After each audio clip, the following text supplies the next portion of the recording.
Hello, it's Uncommon Fossil here, and just wanted to put together a brief video today on the state of Pokemon PTCG Live and my thoughts about the game at the moment. As you can see here, logging in, we still get the notice that there's still unresolved issues from the update, which at this point was about a week and a half ago.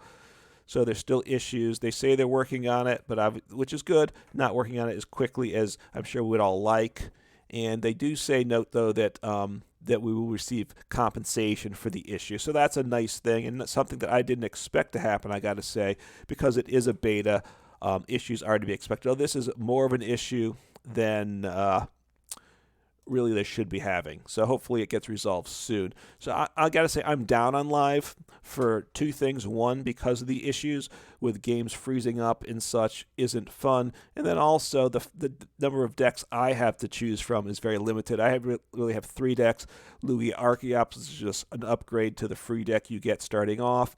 Blissey Miltank, again, an upgrade to one of the free starter decks. And then Ice Rider, which I put together from buying in the shop the Ice Rider deck with the crystals, about 1,000, I think 250 crystals, and then with a few adjustments puts together a good deck there. But those are all the decks I have, and I don't have enough credits to really craft another deck. I can't even really craft yet an Aurora build of Lugia Archeops, let alone a Regidrago V-Star deck that I think is good enough to play. They do give you one at the start, but I just don't think it has enough pieces, and things like Lost Zone and all I'd love to be able to play, but just too expensive. So that, and then obviously the meta is very limited. My opponents are most people like myself, I think, that haven't migrated.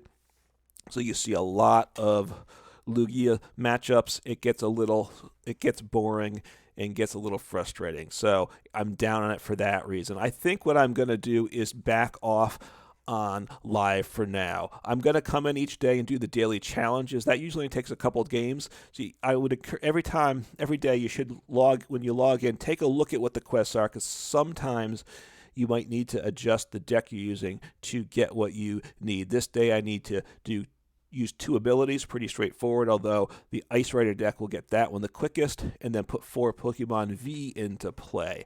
So the best way to finish through these quests, I think, is to play the Ice Rider deck. So I will switch my deck to that. So always check, get that off, and then therefore you get 300 points. I don't know what to call it. These are the credits towards leveling up, getting to the next tier. So you get 300 and 500. You get 800. It's 1,000 points per tier. So with a few games, you'll get your 1,000 points each day and get up to the next tier. So I will certainly get to tier 50 before the pass resets. In fact, I'll be to the top probably with a month to go.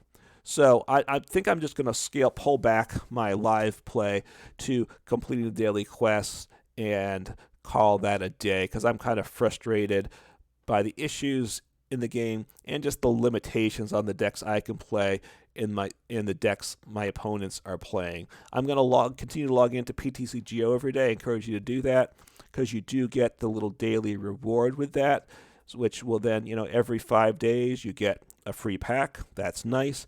And every 5 days you get an event ticket. So after 4 weeks or 20 days, sorry, you will get the 4 tickets you need to enter a themed event. So chance to get some more tradable packs. So just I keep doing that each day, play the events as you get the tickets for it. And then I think I'm going to call that, and then I'm going to do something else with my time. And honestly, while I'm down on Pokemon right now, I'm going to take a look at some of the other trading card games out there. There's 3 main contenders: Magic: The Gathering Arena, Legends of Runeterra, and Hearthstone. They're all viable options. I think after taking a quick look, I'm going to try out Magic a little bit, see how I like it. I'll have some extra time over the next few weeks or next couple of months probably.